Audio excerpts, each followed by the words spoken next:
She had lived 44 years in that valley, and not one person had ever thought to ask her name. Not really. They called her the Spinster on the Ridge, the woman who chose a dead mother over a decent man, the cautionary tale mothers whispered to their daughters on cold Sunday mornings. Nobody asked, nobody wondered. And the day Evelyn Mercer climbed down into that ravine with her bare hands and pulled a screaming child back from the edge of death, the whole valley stood at the top and watched, and still not a single soul thought to say thank you. This is the story of a woman everyone had already buried, and what happened when she refused to stay down. If this story moves you, hit that like button and drop your city in the comments. I want to see how far this woman's story travels. The morning Evelyn Mercer turned 44, she woke before dawn the same way she always did. Not because she had anywhere to be, but because the habit of early rising had been built into her bones by years of necessity. Her mother had needed medicine before sunrise. The herbs needed collecting while the dew was still on them. The animals didn't care what day it was. She didn't celebrate. There was nobody to celebrate with, and she had long since stopped feeling sorry about that. She pulled on her work coat, a heavy canvas thing patched at both elbows, poured herself a cup of black coffee, and stood at the window of her small house at the edge of Ashwood Ridge, watching the mountains go from black to gray to pale gold. It was the one extravagance she allowed herself, that view. Every morning for 22 years she had stood in this exact spot with this exact cup, and the mountains had never once looked the same twice.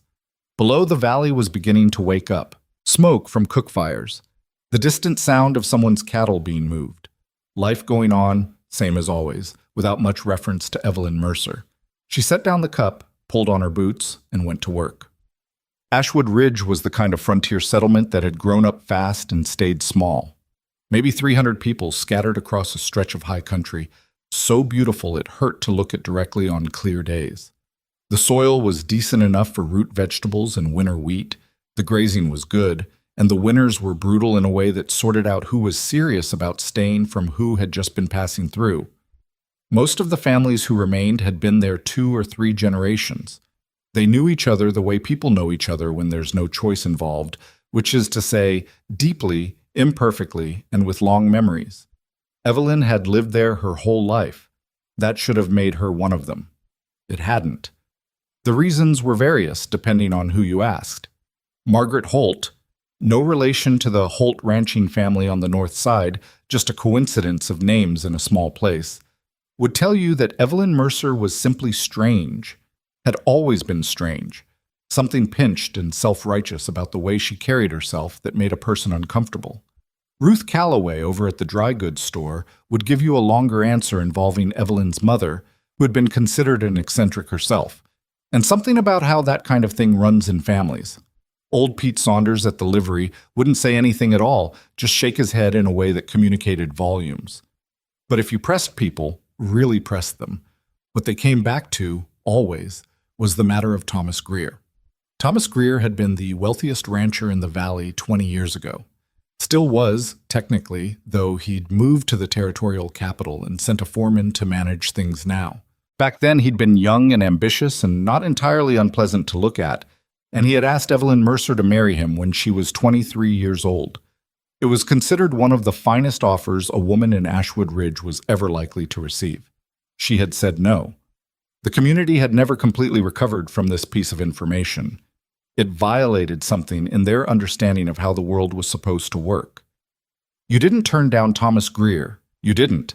And when Evelyn had offered no satisfying public explanation, when she had simply continued going about her life as though she hadn't just thrown away her only real chance, people had filled in the silence with their own explanations.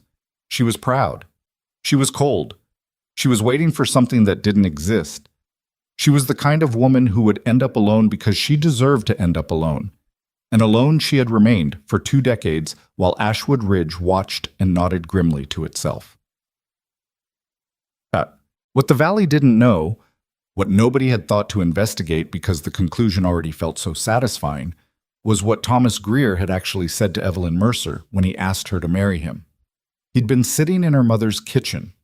Her mother, Clara Mercer, had been sick for 3 years by then, getting sicker, a lung condition that had slowly been taking away first her breath, and then her voice, and then her ability to stand without help.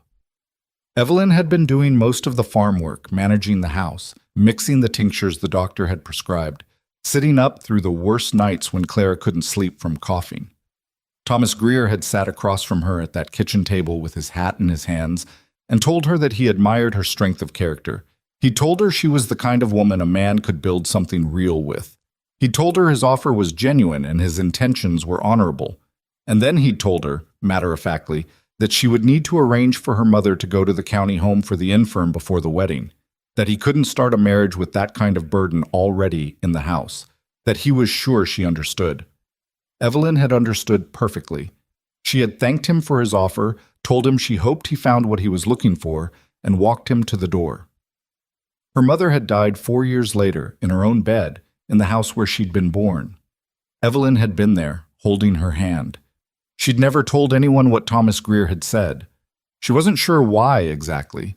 Partly pride, partly a genuine belief that it was none of their business, partly because she'd long suspected they wouldn't have seen it her way regardless. The version where she was simply too proud and too strange to accept a good offer was already lodged in the Valley's imagination. The truth would have required people to think harder than they wanted to, so she'd kept it to herself and gotten on with things. Getting on with things, for Evelyn Mercer, covered a considerable amount of ground. She kept a large garden that produced more than she could ever eat alone, and in bad seasons, which came with some regularity in high country, she had a habit of leaving baskets on porches without attaching her name to them. The Caulfield family had survived a particularly terrible winter 7 years back on her preserved vegetables, and didn't know it.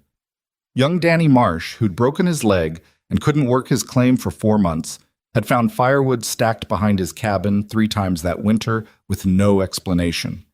The Navarro children, whose mother had died in childbirth and whose father was drinking himself to pieces, had shown up at school with lunches for most of a semester without their father being able to account for where they came from.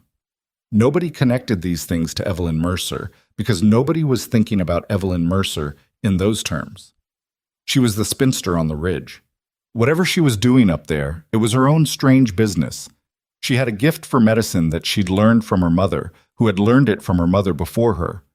Not fancy medicine, she had no illusions about that, but practical knowledge, which plants reduced fever, how to clean a wound properly so it didn't fester, what to do when a birthing went wrong and the doctor was 2 hours away. She helped when she was asked, which was less often than you might expect because asking Evelyn Mercer for help required admitting you had something in common with her. She didn't resent this. Or if she did, she had packed the resentment somewhere so deep it had become geological, just part of the bedrock she stood on. Basam. The afternoon of September 14th was a Thursday, which she knew because she had been down to the trading post to pick up thread and had noted the date on the calendar behind the counter. She was coming back up the ridge road in her small wagon, a single gray horse named Fletcher pulling her along at his usual unhurried pace, when she heard it. It came from below the road, from the gully where Sawmill Creek ran shallow and rocky at this time of year. A high sound, cut short. Evelyn pulled Fletcher up and sat still for a moment, listening. Then she heard it again. A child's voice. Not playing. Something else. She tied Fletcher to a scrub pine and went to the edge of the road and looked down. The Holt family's wagon was on its side in the creek bed about 15 feet below the road. It had come off the upper fork somehow. She could see where the edge of the track had crumbled and gone down the embankment. The horse, or what remained of the harness, had broken free and was standing further downstream looking confused and unhurt. The wagon itself was partly in the water, one wheel still spinning slowly in the air. And pinned underneath the overturned seat, just her legs caught, not her body, but caught hard, was a small girl, maybe 7 or 8, dark hair matted against her face, screaming now, steady and terrified. Evelyn didn't think about the embankment. Later she would discover she'd torn her coat on something coming down and scraped both palms bloody on the rocks. But at the time, she registered none of it. She went down fast, using the scrub brush to slow herself, and landed in the creek bed with water rushing over her boots. "Hey," she said, not loudly. "Hey, I'm here, I'm coming." The girl kept screaming. "I need you to listen to me." Evelyn said, moving to the wagon. I'm going to look at what's holding your legs. I need you to stop screaming for just 1 minute so you can tell me if it hurts. Something in her voice, the steadiness of it, maybe, the complete absence of panic, cut through. The girl stopped, hiccuped, looked at her with enormous wet eyes. Does it hurt? Evelyn asked. It's heavy, the girl gasped.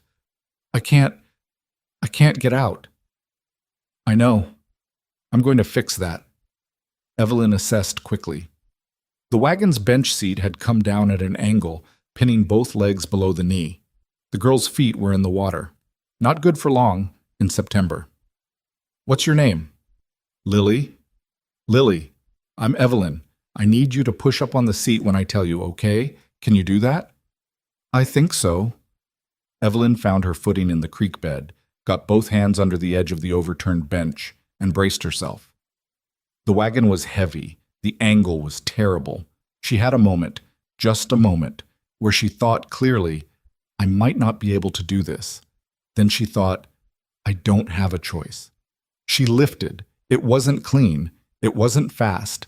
She got it up maybe 4 inches on the first try, held it, and the girl scrambled but couldn't quite get clear. Evelyn set it down, reset her grip, and lifted again, this time getting purchase with her shoulder under the edge, driving with her legs. The boards groaned. Something in her lower back sent up a sharp objection that she noted and set aside for later. Now, she said. Lily pulled herself backward through the water, her legs coming free, and then she was clear and Evelyn let the bench drop back with a crash that sent water spraying both of them. She stood in the creek, breathing hard, hands on her knees. Then she straightened and waded over to where the girl had dragged herself onto a flat rock. Let me see, Evelyn said, and knelt in the water to look at Lily's legs. The skin was abraded, bruising already coming up purple and ugly, but both legs were straight, and the girl was moving her feet when asked. Not broken. She'd been lucky. Where's your father? Evelyn asked. Up at the... He went ahead on his horse. He's meeting someone at the north pasture. The girl's teeth were starting to chatter. The water had been cold. Evelyn took off her coat, the one with the torn pocket and the bloody scrape on the sleeve, and wrapped it around the girl's shoulders. Then she picked Lily up, which was harder than she expected because she was already tired from the wagon, and started climbing back up the embankment. She didn't know who was at the top until she got there. The man standing at the edge of the road had clearly just arrived at a hard gallop. His horse was heaving behind him, lathered up across the neck. He was tall, with the kind of build that came from real work rather than show, and his face when he saw her climbing up with his daughter in her arms went through 3 or 4 expressions so fast she couldn't track them all. Relief, first, then something like disbelief, then what might have been shame. He crossed to her in 2 strides and took Lily from her arms, and the girl immediately grabbed him around the neck and started crying in earnest. The crying that kids save for when they actually feel safe, which is somehow worse than the scared crying. She's not broken, Evelyn said. She was standing with her hands at her sides, out of breath, her boots soaked through, hair coming loose from its pin. She felt thoroughly ridiculous. Both legs intact. She was cold and frightened, but she's going to be fine. The man looked at her over his daughter's head. I'm Gideon Holt, he said. Like she should know the name, and she did. The Holt Ranch was the largest operation on the north side of the valley, 300 head of cattle and the best water rights on the ridge. His wife had died 2 winters ago. Everyone knew that too. Who are you? Evelyn Mercer? Something crossed his face, a flicker of recognition, followed by the slight recalibration of his expression that she'd seen 1,000 times. He knew who she was. He'd heard the name the way everyone in Ashwood Ridge had heard it, wrapped in a particular kind of dismissal. Miss Mercer, he said. He seemed to be struggling with something. Thank you. She was in the creek, Evelyn said. You'll want to get her warm. She moved toward Fletcher, who had been patiently chewing on some dry grass the whole time. Good evening, Mr. Holt. Wait. She paused, hand on the tie. He was still holding Lily, who had gotten quieter now and was watching Evelyn with an expression that Evelyn couldn't quite read. Something intent and serious on a very small face. Is there anything I can do? He asked. For what you did? Evelyn thought about this for exactly as long as it deserved. Take care of your girl, she said. She untied Fletcher, climbed up onto the wagon seat with some difficulty because her back was already complaining loudly, and turned the horse toward home. She was halfway up the next rise before it occurred to her that Gideon Holt had kept standing there at the edge of the road, watching her go. She didn't turn around to confirm this. She kept her eyes on the road ahead, on the mountains going gold in the late afternoon light, on the long, familiar way home. Her hands were still bleeding a little. She didn't mind. Behind her, in the valley below, a man she had never spoken to before was standing in the road holding his daughter and beginning to ask himself, for the first time, the kind of question nobody in Ashwood Ridge had ever thought to ask. Who was Evelyn Mercer, really? Gideon Holt was not a man who asked questions twice. He'd built that reputation deliberately over the years, once on the back of his father's land, and then again on his own terms after his father passed, and then a third time, quietly, after Sarah died and left him to run 300 head of cattle and raise a 7-year-old girl with no idea what he was doing on either count. He made decisions fast, and he lived with them. That was the deal he'd made with himself. Looking back accomplished nothing. Wondering accomplished less. So he couldn't fully explain even to himself why he kept thinking about Evelyn Mercer. It started that same evening. He'd gotten Lily home and into dry clothes and wrapped in the good quilt from the cedar chest, and she'd eaten half a bowl of soup and fallen asleep at the table, which was how he knew she was really all right. When Lily was faking wellness, she stayed awake and performed it. He'd carried her to bed, pulled off her boots, sat on the edge of the mattress for a few minutes, listening to her breathe the way he used to do when she was an infant, and the world felt too uncertain to trust without that confirmation. Then he'd gone back to the kitchen and stood at the window in the dark and thought about a woman climbing out of a creek bed with his daughter in her arms, soaking wet, bleeding from both hands, telling him his girl wasn't broken in the same flat, practical voice someone might use to report the weather. He'd known the name. Of course he had. Ashwood Ridge wasn't large enough for names not to carry stories attached to them, and Evelyn Mercer's story was one of the valley's favorite recurring subjects. The woman who'd refused Thomas Greer, the spinster on the ridge. He'd absorbed the version everyone told without ever thinking too carefully about it, the way you absorb wallpaper. It's just there, part of the room. You stop seeing it. But the woman he'd seen today didn't fit the wallpaper. He turned this over for a while and then went to bed and told himself he was done thinking about it. He was not done thinking about it. 3 days later, he rode up to her property with a jar of honey from his own bees and no clear plan beyond that. The place surprised him. He'd expected something neglected looking. The story that lived in his head around Evelyn Mercer had a neglected quality to it, a kind of gray, sagging atmosphere. What he found instead was a small house that was old but cared for, the boards re-chinked recently, the roof showing new shingles on the south side, a garden that was enormous for one person and had been put to bed for winter with real attention, the beds mulched, the remaining herbs cut back properly, a woodpile stacked with a neatness that suggested either obsessive personality or a great deal of time on one's hands, and he was no longer sure which way he'd bet on that. She was at the side of the house, splitting kindling when he came around the corner of the fence, and she stopped and looked at him with an expression that gave nothing away. "Mr. Holt," she said. "Miss Mercer." He held up the jar. "I wanted to bring you something, for what you did for Lily." She looked at the honey the way you might look at something you weren't sure was a gift or an insult. Then she set down the axe and wiped her hands on her work apron. "You didn't have to do that," she said. "I know I didn't." A pause. A cold wind came through from the north, and she turned her face into it slightly, like she was checking something. "How is she?" Evelyn asked. "Bruised up, complaining about it, which means she's fine." He almost smiled. "She's been asking about you." That landed differently than he expected. Something moved across Evelyn's face. Not quite emotion, or maybe emotion held very carefully at arm's length. "Has she?" she said. It wasn't really a question. "She wanted to know your name. I told her. She said—" He stopped because what Lily had actually said was, "She has nice eyes, Papa," which he had not been prepared for and wasn't sure was appropriate to repeat to a stranger. "She said she'd like to thank you herself." Evelyn was quiet for a moment. Then she said, "She doesn't need to do that. She wants to." He turned the honey jar in his hands. "Can I ask you something?" She looked at him steadily, not warmly, not coldly, just waiting. "Why didn't you just call for help?" he asked. "The road wasn't empty. Someone would have come along." "She was in the water," Evelyn said. "The water was cold. Someone coming along takes time. You could have been hurt." "I wasn't." "But you could have been." She picked the axe back up, not dismissively, but like she simply had more work to do. "Mr. Holt, I've been splitting my own wood for 20 years. I wasn't going to stand at the top of that bank and watch your daughter freeze while I waited for a better option to present itself." She set a piece of kindling on the block. "I'm glad she's well. Enjoy your evening." He stood there for one more moment, holding the honey jar, feeling vaguely like he'd been dismissed but not unkindly. He set the jar on her fence post, touched the brim of his hat, and left.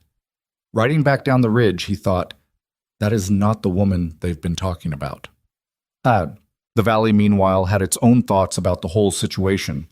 Word traveled fast in Ashwood Ridge. It always did. There wasn't enough news to go around, so what existed got distributed quickly and thoroughly. By the time Gideon Holt rode back down from Evelyn Mercer's property on that Thursday afternoon, at least 4 people had already noted his direction of travel and drawn their conclusions. By Friday morning, Margaret Calloway, Ruth's older sister, who had appointed herself something like the valley's moral bookkeeper, had heard a version of events and was already processing it out loud at the dry goods counter. "Well, I heard he went up there," she was saying to no one in particular, and everyone within earshot, which was the standard format for this kind of commentary. "With a gift," they said. "Can you imagine?" Dorothea Marsh, who was buying flour and trying to stay out of it, made a non-committal sound. "It's gratitude," Margaret continued, straightening a display of ribbon that didn't need straightening. "I understand gratitude, but riding up there personally, that's—" She shook her head. "A man in his position has to be careful. People talk." "People are already talking," Dorothea observed. "Exactly my point." What Margaret Calloway said out loud was that she was concerned for Gideon Holt's reputation and for little Lily's welfare. What she felt, somewhere underneath the performance of concern, was something older and less comfortable, a faint but persistent anxiety that the story she'd been telling about Evelyn Mercer for years was not quite as settled as she'd believed. Margaret had known Evelyn Mercer since they were both girls. They had not been close. Margaret had always found Evelyn too quiet, too self-contained, too reluctant to participate in the ordinary social commerce of the valley in ways that felt necessary for a woman to be accepted. When Thomas Greer had made his offer and Evelyn had declined it, Margaret had been among the first to carry that information forward, and she'd framed it the way it made the most sense to her: pride. A woman too proud for her own good, who would find out soon enough what pride bought you in this life. She had repeated this framing for 20 years.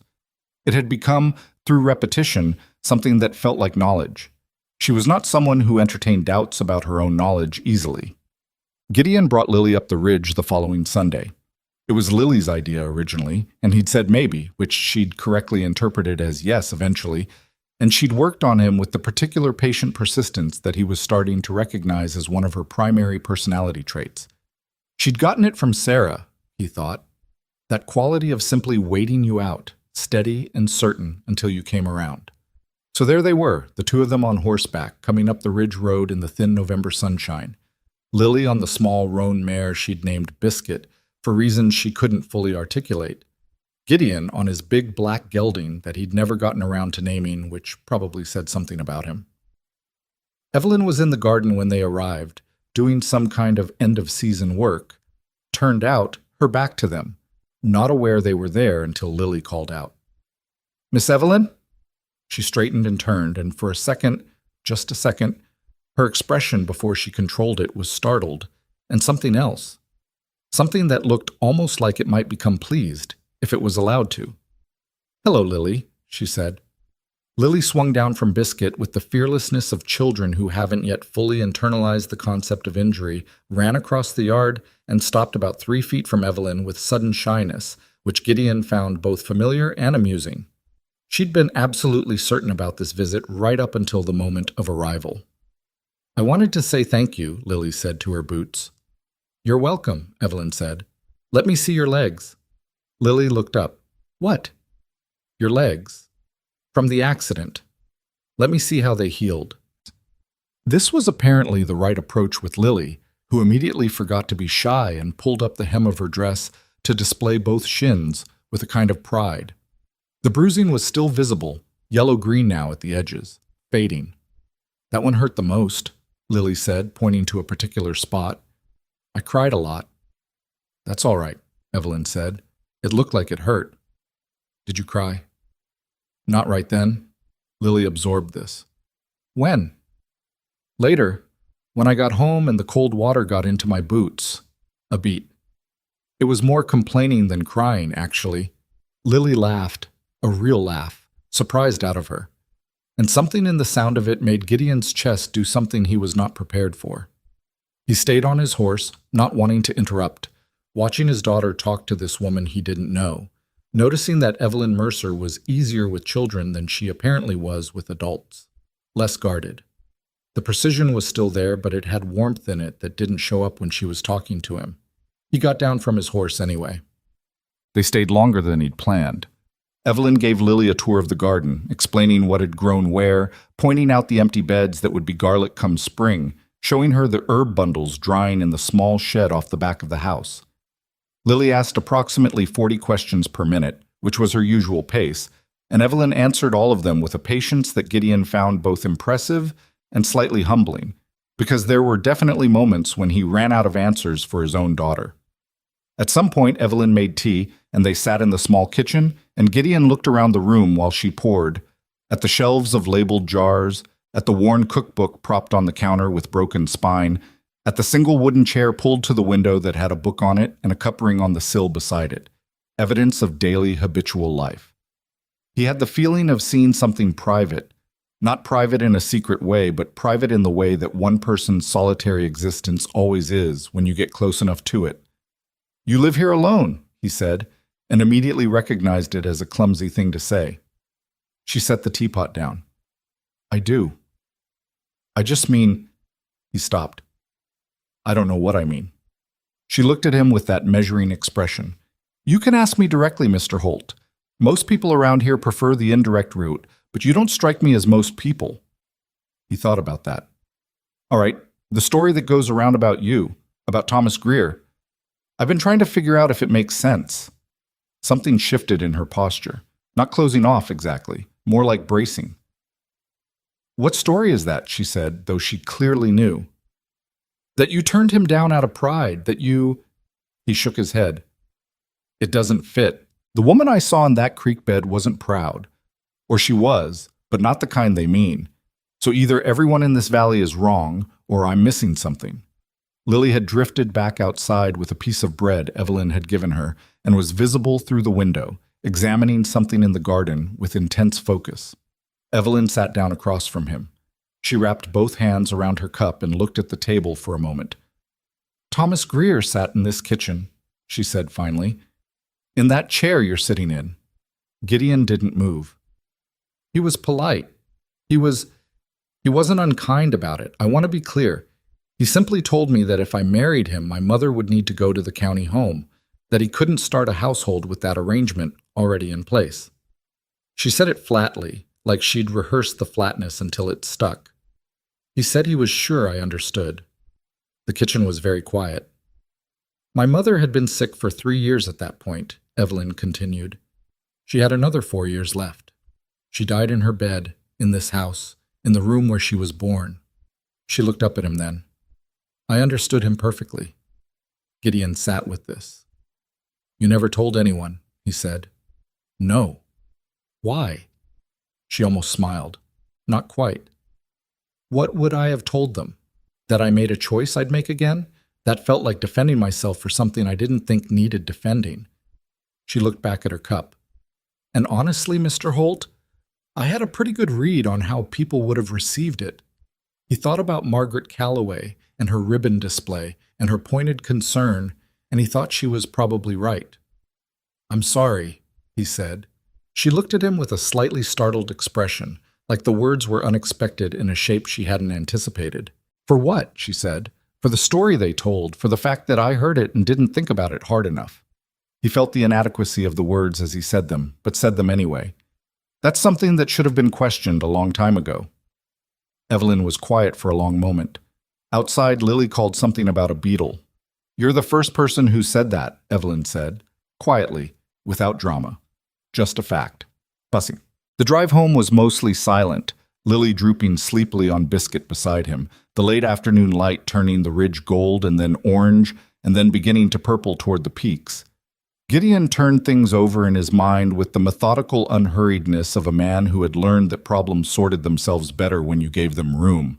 He'd known plenty of people who'd been wronged in small ways, misunderstood, unfairly judged, cut out of something they deserved. It was common enough. What wasn't common was 20 years of it, sustained and quiet, without complaint. Most people bent under that kind of weight. They either broke or they became bitter, and either way it showed up in their face and their voice and the way they moved through a room. Evelyn Mercer moved through rooms like someone who had decided a long time ago that other people's judgments were interesting but not relevant to the work that needed doing. He wasn't sure he had ever met anyone who'd actually managed that. The visit did not go unnoticed. They had been seen on the road. Dorothea Marsh's nephew, who did odd jobs up and down the valley and saw most things, had clocked them going up and coming down and mentioned it that evening at the Marsh dinner table. From there it traveled, as things did. By Tuesday, Margaret Calloway had processed the information and arrived at her position on it. "I'm not saying anything against him," she said to Ruth at the counter, which was Margaret's standard opening when she was about to say several things against someone. "But a man with a child to think about, and going up there twice now, with the girl. Introducing her." She arranged her face into something carefully positioned between concern and sorrow. "He doesn't know her, that's the thing. He sees what happened with the wagon, and he thinks he knows her. But we've known Evelyn Mercer our whole lives. There's a reason she's alone up there." "What reason is that, Margaret?" Ruth asked. She was behind the counter doing inventory and didn't look up. A small pause. "Well, you know—" "I know what I've heard," Ruth said. "I don't always know if what I've heard is the whole story." Margaret looked at her sister with an expression of mild offense that slid quickly into something more complex. Ruth didn't usually push back. "She turned down Thomas Greer," Margaret said. "That's a fact." "It is," Ruth agreed. "Why she did is what I don't know." "She's never said." "No, she hasn't." Ruth made a note in her inventory book. "But she's also never said anything unkind about a single person in this valley, including people who've said plenty about her. I've noticed that." Margaret didn't have a clean answer to this. She left shortly after with her purchases, and the unsettled feeling of a conversation that had not gone the way conversations were supposed to go. Winter came hard to Ashwood Ridge that year, the way it sometimes did. Not gradually, not with the usual courtesy of a warning cold snap, but all at once on a Tuesday in late November, an overnight drop that coated the world in ice, and then buried the ice in 2 feet of snow by morning. Gideon had prepared for it because preparing for things was the only mode of existence he trusted. The cattle were in. The hay was stacked. The pipes to the water tank had been wrapped in August. He'd laid in enough stores for 6 weeks without resupply. He'd also, without fully examining his reasons, ridden up to Evelyn's property the week before the storm to confirm her woodpile was adequate and her roof was sound. She'd been somewhat baffled by this visit. "I'm fine," she'd said, standing in her doorway. "I've been wintering here my whole life." "I know," he said. I wanted to check."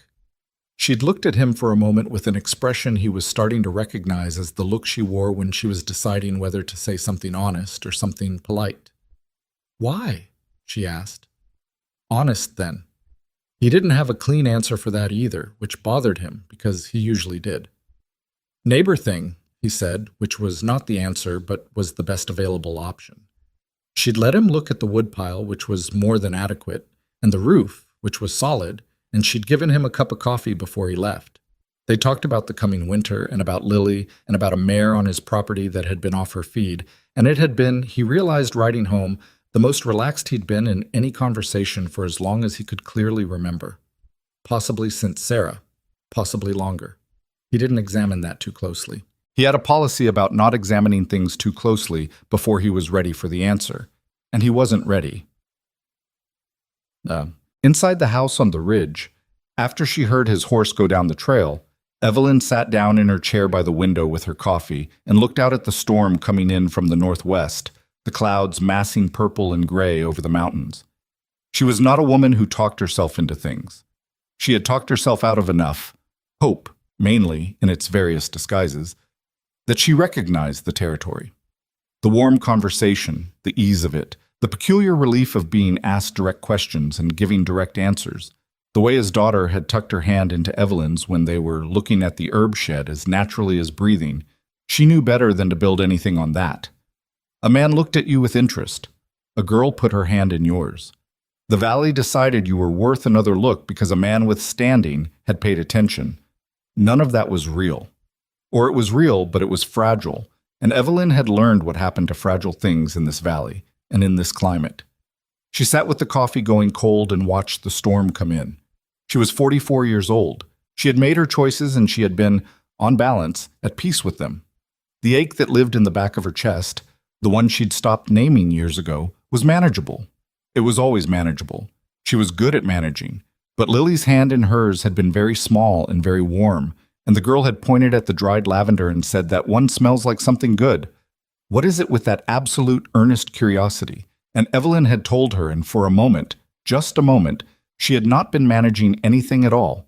She had just been there, present, useful in the way she was best at, which was the direct and immediate kind. She put the cold coffee in the kitchen and went to check her own woodpile, which was fine, which had always been fine, which she'd known without being checked on. Outside, the first flakes came down. Somewhere in the valley below, in a house she'd never been inside, a small girl was probably watching the same snow and not thinking about any of this at all, because she was 7 years old and the world was still mostly made of beetles and bread and horses named Biscuit. Evelyn almost smiled at that. Almost. The snow that had come in November stayed through December and into January with a stubbornness that felt personal. Ashwood Ridge went quiet the way frontier settlements do in deep winter. Not peaceful quiet, but the compressed, watchful quiet of people conserving everything, heat and food and words, waiting for the season to release them. Gideon found reasons to ride up the ridge road more often than strictly made sense. He told himself it was practical. Evelyn's property sat on the only clear line of sight to the north face of the mountain, and he liked to check the snowpack up there for avalanche risk, a legitimate concern, and one that happened to take him past her fence line regularly. He told himself this with a straight face for approximately 3 weeks before he stopped bothering with the justification and simply went. They had developed, without discussing it, a kind of arrangement. Not formal. Nothing had been said aloud that could be called an agreement. But on Tuesday and Thursday afternoons, if the weather was passable, he would ride up and she would have the stove going, and they would sit at her kitchen table and drink coffee and talk. Sometimes Lily came. More often it was just the two of them. And those afternoons had a quality that Gideon was having increasing difficulty categorizing in any safe way. Evelyn talked differently in those conversations than she did when there were other people around. She still wasn't soft. She had opinions that arrived fully formed and didn't apologize for themselves, which he found bracing in a way he hadn't expected to enjoy. She was funny, occasionally, in a dry way that snuck up on you. She knew things about weather, about animals, about the history of the ridge going back 3 generations before either of them. And she shared what she knew without performing the sharing, which was rarer than it should have been. He was learning her the way you learn a place you've decided to live in. The landmarks first, then the smaller features, then the way the light changed across it in different seasons. He was doing this with some awareness of what it meant and considerable unwillingness to say it clearly, even to himself. No, Lily had no such reservations. "I think Miss Evelyn should come for Christmas," she announced at dinner in mid-December, in the same decisive tone she used for all her announcements, as though the matter was already settled and she was simply informing him. Gideon looked up from his plate. She might have her own plans. Does she? He thought about this. He genuinely did not know, which was itself a kind of answer. Evelyn had not mentioned any family, any plans, any traditions that couldn't be managed alone.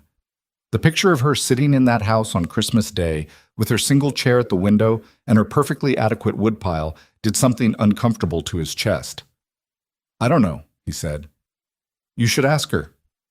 "I'll think about it." "Papa." Lily set down her fork. She had Sarah's way of looking at him when she thought he was being foolish, that calm, patient expression that managed to communicate both affection and mild exasperation simultaneously. You think about things for a really long time and then you do them anyway. You could just do them. That is not... He stopped because it was actually a fairly accurate description of his process. "I'll ask her." "Good." Lily picked her fork back up. "She could bring the herb bread. I've been thinking about that bread." He asked her the following Thursday. She went still in the particular way she had when something landed unexpectedly. Not frozen, just a moment of processing that was visible if you knew to look for it, and he was beginning to know to look for it. "You don't have to do that," she said. "There it is," he said. She frowned. "What?" "That's the first thing you say when anyone offers you something. You don't have to do that." He leaned back in his chair. "I know I don't have to. Lily wants you there. I'd like you there. That's the reason, start to finish." Another moment of that processing quiet. "It would just be dinner," he said when the silence stretched. "You don't have to stay all day. You can leave whenever you want. I won't..." He stopped, then said the honest thing. "You can just come and have dinner with us, Evelyn. It doesn't have to mean anything you're not ready for it to mean." She looked at him then, directly, in a way she didn't always do. A full look, not the careful sideways assessment she usually deployed, like she was checking something important and needed straight-on light to see it properly. "All right," she said. He nodded, didn't make a production of it, picked up his coffee cup. But walking back to his horse in the cold late afternoon, he was aware of something that felt, to his own irritation, very much like relief. That she came on Christmas Day with the herb bread and a jar of preserved plums and a carved wooden horse she'd made for Lily, which she presented with something close to embarrassment, as if she wasn't sure whether it would be received well. Lily received it as if it were the finest thing she'd ever been given, which said something either about the quality of the horse or about Lily's character, and probably both. The day was not effortless. Gideon burned the potatoes, which was unrelated to Evelyn's presence, but somehow felt connected to it, in the way that domestic mishaps always feel weighted with extra meaning in front of people you're trying to impress. Evelyn fixed them without comment, scraping the burnt layer into the fire and seasoning what remained, efficient and unsentimental about it. "You didn't have to do that," he said, and then recognized the phrase and stopped. "See?" she said without looking up from the pan. He laughed, a real one, not managed or performed, and she looked up at him briefly with something in her expression that he was starting to identify as the thing she wore just before she decided to trust something.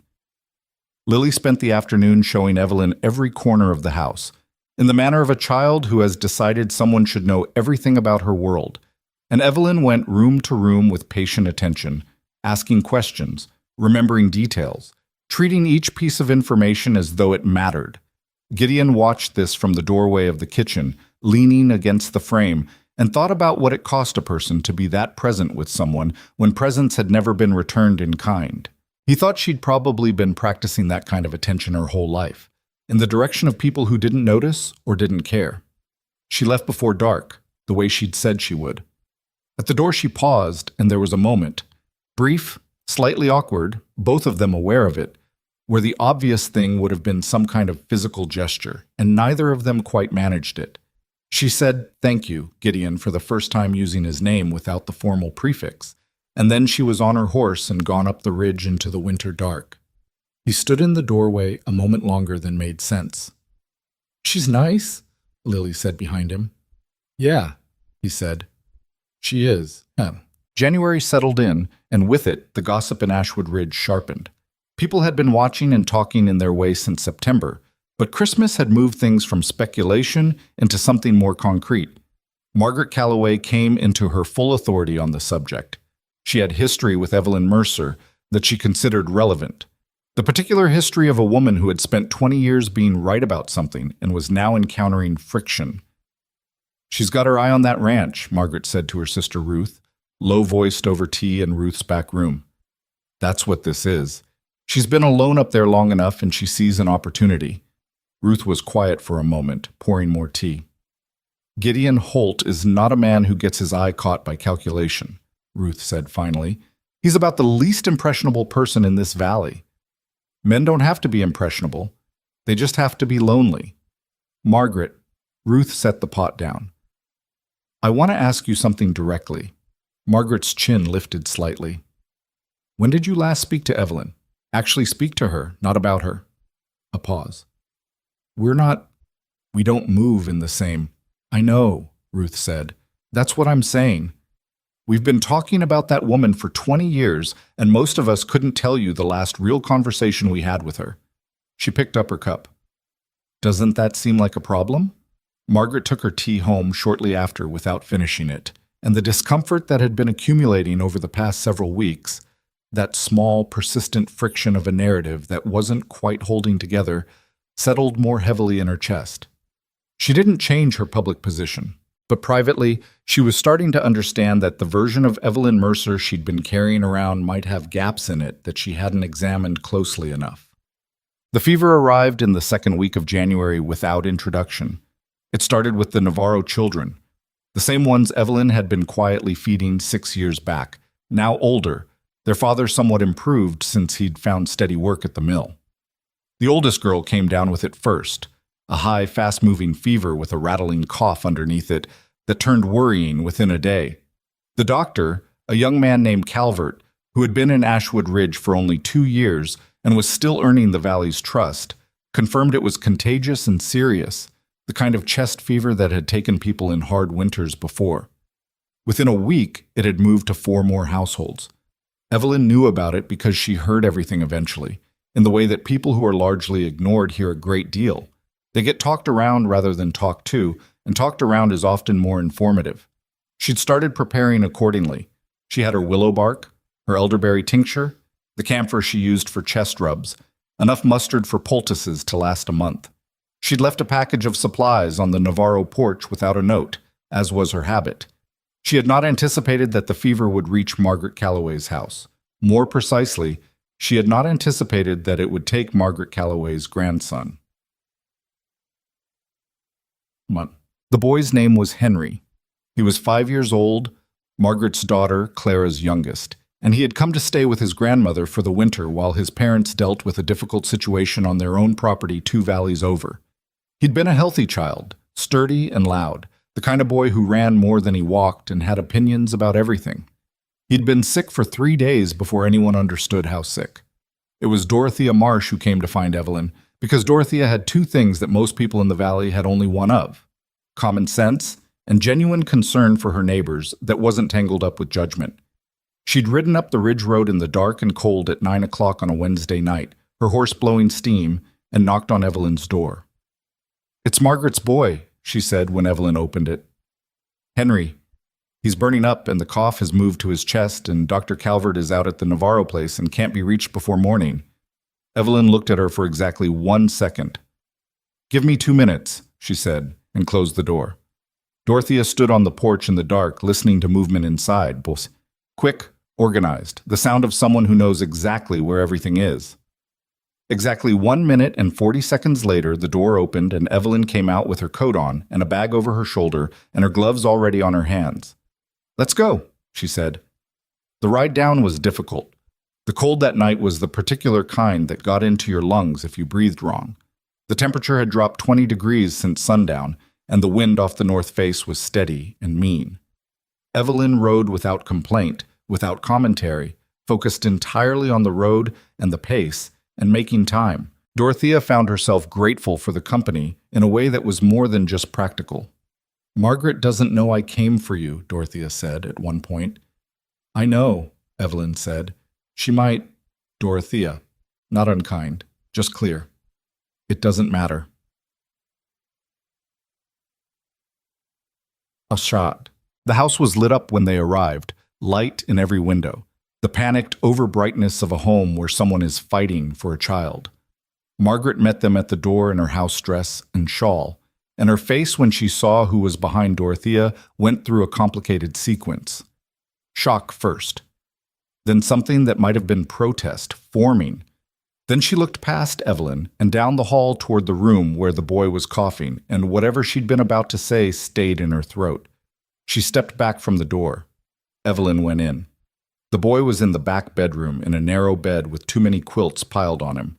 A common mistake, trapping heat when you needed air circulation. His grandmother, Clara's mother-in-law Agnes, who had been helping manage the house, sat at the bedside with a cloth that was already room temperature and therefore doing nothing useful. Henry's breathing was audible from the doorway, fast and tight, with a wet sound underneath it on the exhale. Evelyn took off her coat and dropped it over the chair back and sat on the edge of the bed. "Hello, Henry," she said, in that voice she used, level, calm, the voice that said nothing here is beyond managing. "I'm going to listen to your chest. Is that all right?" The boy looked at her. His eyes were fever bright, too wide, and his skin had that papery look that came with high temperature and not enough water. But he nodded. She pressed her ear against his chest, not with any instrument, just the practiced use of a skill she'd developed over 30 years of watching her mother and then doing it herself. Listened to both sides. Sat back up. "Right side," she said quietly, to herself as much as anyone. Turned to Agnes. "How long has he been this wet in the chest?" "Since yesterday morning," Agnes said. "It came on fast." "Has he kept water down?" "Not much, a few sips." "We need to get more into him, slowly, a little at a time, small amounts every 20 minutes. And we need to clear some of these quilts. I know it feels wrong, but the heat needs somewhere to go." She was already pulling blankets back, keeping one good wool blanket and removing the rest. "Where's your camphor? Any at all?" "I don't." Agnes looked helpless. "I don't know. I have it." Evelyn opened her bag. "I need a bowl of hot water, a cloth, and a towel. And whoever's strongest, I need them in here with me to help hold him upright for the steam." From the doorway, Margaret said quietly, "I can do that." Evelyn didn't look up. "Then come in and close the door." The night was long.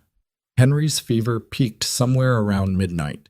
Evelyn knew it by feel, by the quality of his skin under her hands, by the rate of his breathing, by the way he stopped fighting the steam treatment and went limp and cooperative with the particular exhausted surrender of a small body that had spent all its resources and was simply waiting now. She had been through enough sick nights to know this place in the arc of it, the waiting place, where the fever either broke or didn't. She did not think about which way it would go. That was the discipline of it. You kept working, and you did not allow yourself to calculate the odds, because calculating odds was a distraction, and there was always more work to do. She kept the steam going, alternating which side of his chest she applied the camphor cloth to. She measured water into a spoon every 20 minutes and pressed it to his lips until he took it. She talked to him in that level, quiet voice. Not stories, nothing dramatic, just simple observations about things. The weather. What she'd seen on the ride down. The way her horse Fletcher had an opinion about mud and expressed it clearly.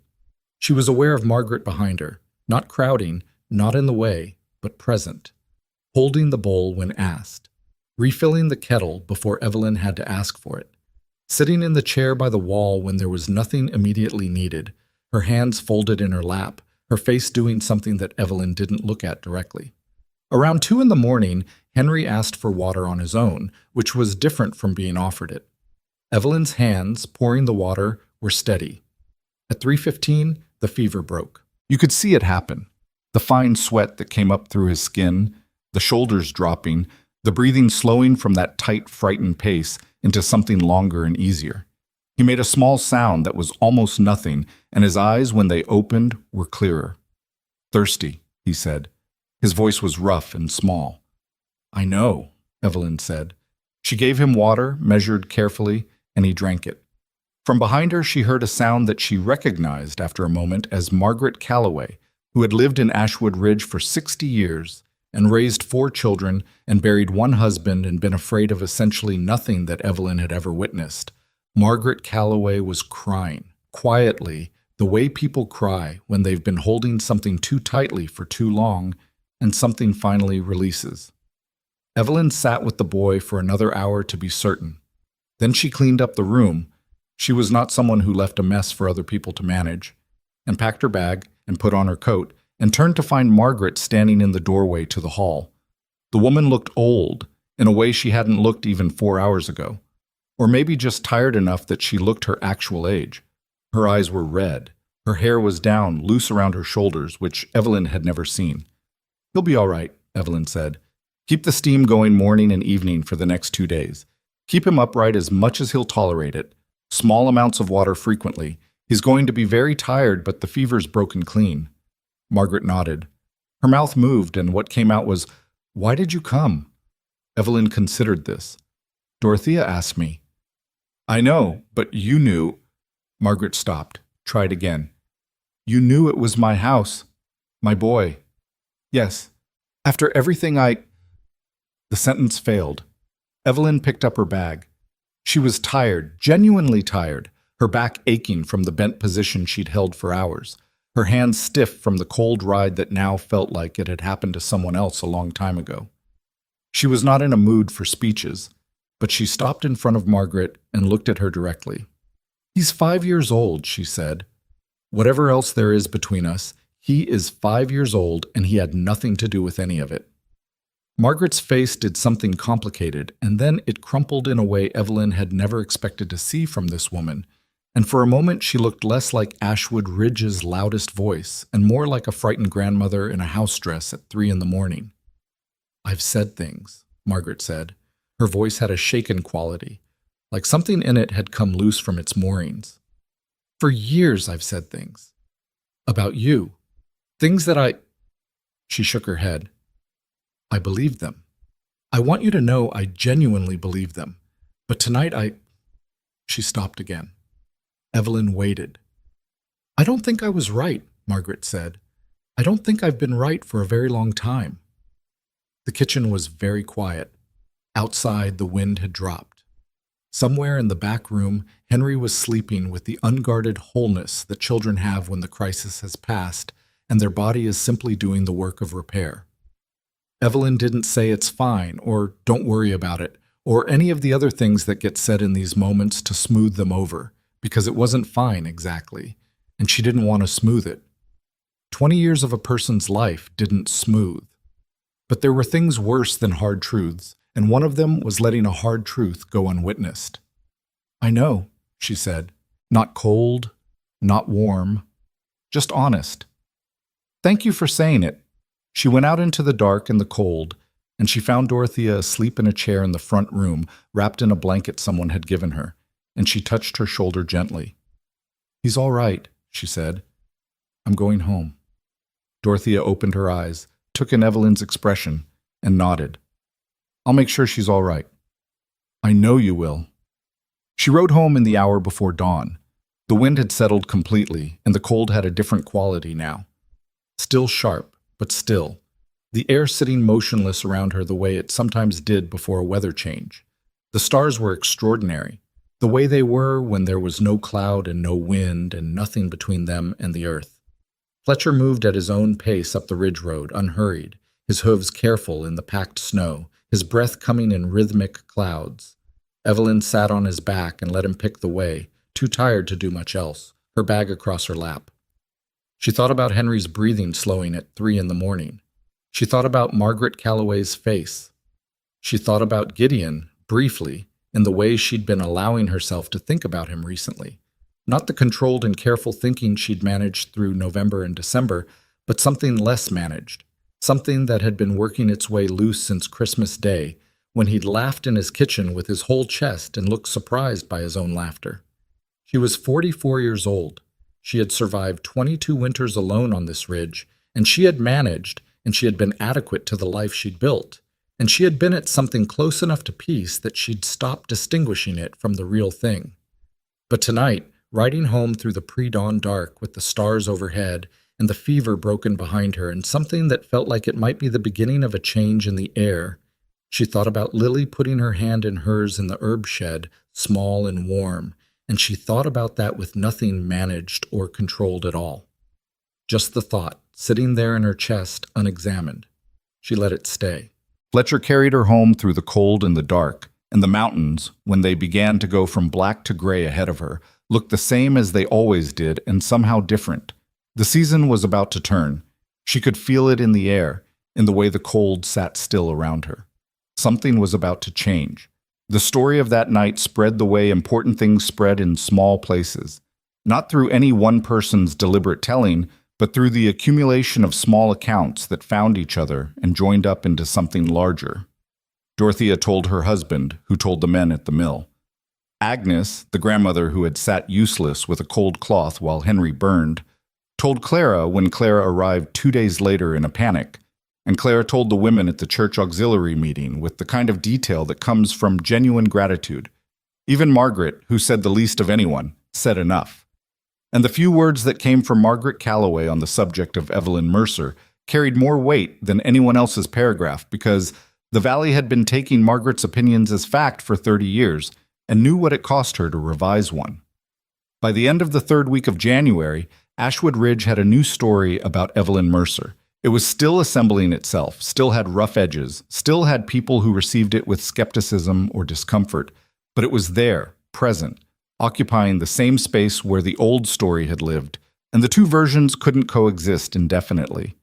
Evelyn herself knew almost none of this, because she was sick. She'd made it home from Margaret's house, cared for Fletcher, gotten her boots off, and made it as far as the kitchen chair before the exhaustion she'd been running on fumes past caught up to her all at once. She didn't have the fever. Whatever the boy had, she hadn't taken it on. But the cold ride and the long night and 22 years of accumulated physical wear had extracted their payment. She slept 12 hours, woke up stiff from the chair with her coat still on, managed to get herself to bed, and slept another 8. She woke on Friday morning to the sound of someone knocking. She was not at her best. Her hair was a disaster, she had slept in her clothes, and she had the deep muscle ache of someone who had spent a night holding positions her body was no longer young enough to hold without consequence. She stood at the door for a moment with her hand on the latch and considered pretending to be absent. Then she heard Lily's voice. "Miss Evelyn? Fletcher's making a funny noise. I think he's hungry." She opened the door. Lily stood on the porch in her winter coat with the collar turned up, her dark braids tucked inside. Behind her, at a slightly more respectful distance than his daughter, Gideon stood with his hat in his hands and an expression on his face that told her he'd heard something of what had happened. "Fletcher's fine," Evelyn said. "He was fed this morning." She paused. "Come in if you want." She made coffee mostly by instinct, moving around the kitchen with the mechanical reliability of long habit, while Lily settled herself at the table with the comfortable ease of someone who considered themselves a semi-regular visitor, which by this point she arguably was. Gideon sat across from his daughter and said nothing while Evelyn worked, which she appreciated. When she set the cups down and sat, he said, "I heard about Henry Calloway. Word travels. Dorothea Marsh is not exactly a sealed container." He wrapped both hands around the cup. "How are you?" "Tired," she said. "I'm fine." "You don't look fine." "Gideon." "I'm not. I just mean you should have sent word. I didn't need anything," she said. Then, because it was true and she was too tired to manage around it, "I needed sleep. I've had some. I'm better." He looked at her for a moment with that steadiness he had, the quality of a man who had learned to wait out his own impulses before acting on them. "Margaret Calloway came to the mill yesterday," he said. Evelyn went still. "She talked to my foreman Hatch. You've met Hatch, he's been there 12 years. And she asked him to pass something along to me." Gideon paused. "She said she'd been wrong. About you. She said she'd been wrong for a long time, and she wanted me to know it." Evelyn looked at her coffee cup. "She didn't have to do that," she said. "No, she didn't." He was quiet for a moment. Hatch said she looked like it cost her something, saying it." "It probably did," Evelyn said. "Margaret doesn't revise her positions easily." "What do you think made her?" Evelyn thought about the back bedroom, the boy's labored breathing, the long hours of Margaret sitting in that chair, doing what she was asked without argument, her hands busy and her mouth uncharacteristically silent. The moment at 3 in the morning, when Henry's eyes had cleared and the breathing had slowed and Margaret had made that sound, that private, released sound, behind her. She was scared, Evelyn said. Really scared, all the way through. And then she wasn't, and the scared feeling had to go somewhere, and when it left, there wasn't as much room for the old story. She picked up her cup. Fear takes up a lot of space. When it goes, you see what was behind it.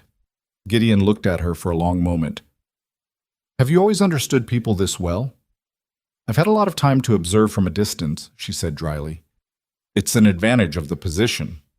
Lily, who had been very quietly eating a piece of bread she had located and helped herself to, looked up. What position? Being on the outside of things, Evelyn said. Lily considered this with the serious attention she gave most things. That sounds lonely. It was sometimes, Evelyn said, not deflecting, just honest. Lily nodded as though this confirmed something she'd already suspected. You don't have to be on the outside anymore, she said. You can be on the inside with us. The kitchen was quiet. Gideon looked at his daughter with an expression that was somewhere between pride and complete helplessness. Evelyn looked at her coffee cup, at her own hands wrapped around it. The hands that were still slightly rough across the palms from the creek bed in September, that had held a cold cloth to a boy's forehead 4 nights ago, that had spent 44 years doing the necessary work without much acknowledgement. That's very kind, Lily, she said carefully. I'm not being kind, Lily said, with the matter-of-fact precision of a child who found the distinction important. I'm being true, sis.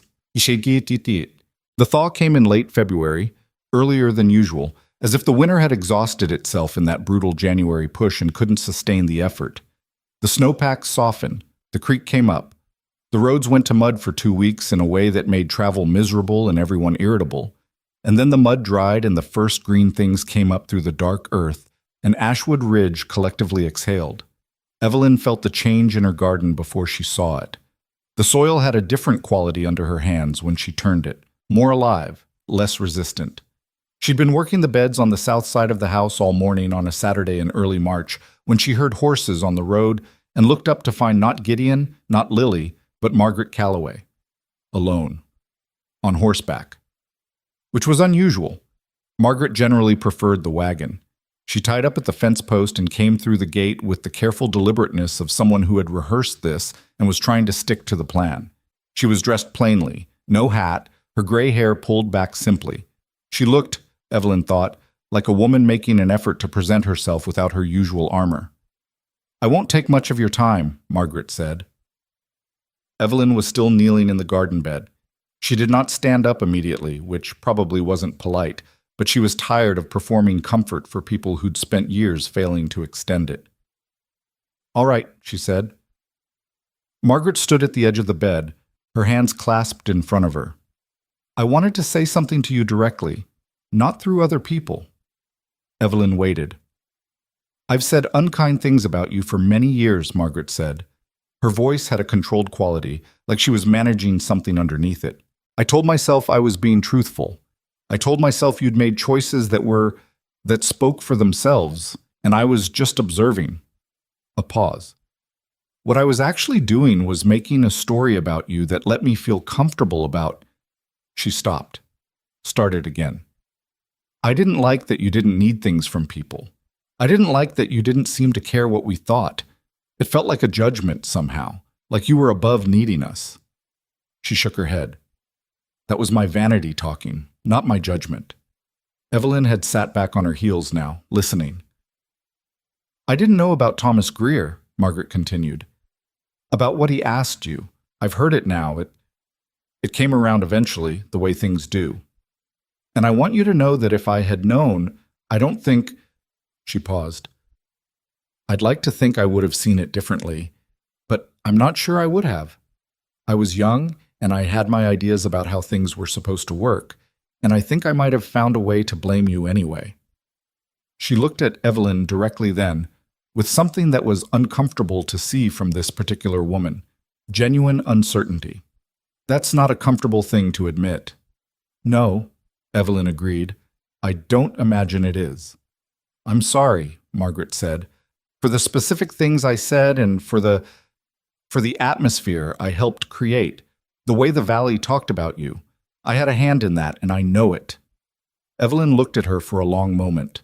The wind moved through the garden, through the turned earth and the new shoots at the edges of the beds. She thought about 20 years. She thought about what it had cost her and what it hadn't, and what she had managed to build inside the confines of other people's judgment, and what she hadn't been able to build. I appreciate you coming here, Evelyn said finally. In person. That took something. Margaret nodded once. I'm not going to tell you it doesn't matter, Evelyn said. It did matter. It was 20 years of my life, and it had weight. She paused. But I'm not carrying it in the direction of you. I don't think that serves either of us. Margaret's mouth worked slightly. Then she said quietly, That's more generous than I deserve. Probably, Evelyn said. Not unkindly, just honest. But it's where I am. After Margaret left, Evelyn stayed in the garden for a long time, not working, just sitting with her hands in the loose earth and looking at the mountains. She thought about forgiveness, what it actually was, what it actually cost, whether the word even fit the thing she was doing, which felt less like a gift and more like setting down a weight she was tired of carrying. The weight lifted a little, not completely, but some. Thawed. Gideon rode up that afternoon without knowing Margaret had been there, and Evelyn told him, and he listened with the same contained attention he brought to everything. How are you feeling about it? He asked. She thought about this with more honesty than she might have 6 months ago. Strange. Like the ground shifted and I'm not sure where I'm standing yet. That makes sense. It doesn't resolve everything, she said. People saying sorry doesn't give back the time. It doesn't... She stopped. I know, he said. She looked at him. Do you? I know it in a different shape, he said slowly. When Sarah died, people said sorry 100 times. Every person in this valley said sorry, and I stood there and nodded and thanked them, and every single time I thought, the sorry doesn't change anything. It doesn't put her back. He turned his cup. But I also noticed that the people who didn't say it were harder to forgive, even when it changed nothing. He looked up at her. Does that make any sense? Yes, she said. Unfortunately, it does. They sat with that for a while, in the comfortable silence that had developed between them over the winter, the kind of silence that doesn't need filling. Then Gideon said, I want to say something and I need you to let me finish before you respond. Evelyn put her cup down. He was looking at the table, which was unusual for him. He was generally a direct eye contact person. I've been thinking about this since January, since before that, honestly, since about October, but you know how I am. I think about things for a long time. I know how you are, she said. The thing is, Lily said something to me after that day you came for Christmas. She said, he stopped, looked up. She said, Papa, I think Evelyn is supposed to be ours. She's 7, so she said it like it was just an obvious fact that adults were being slow about, the way she says most things. Evelyn's chest did something.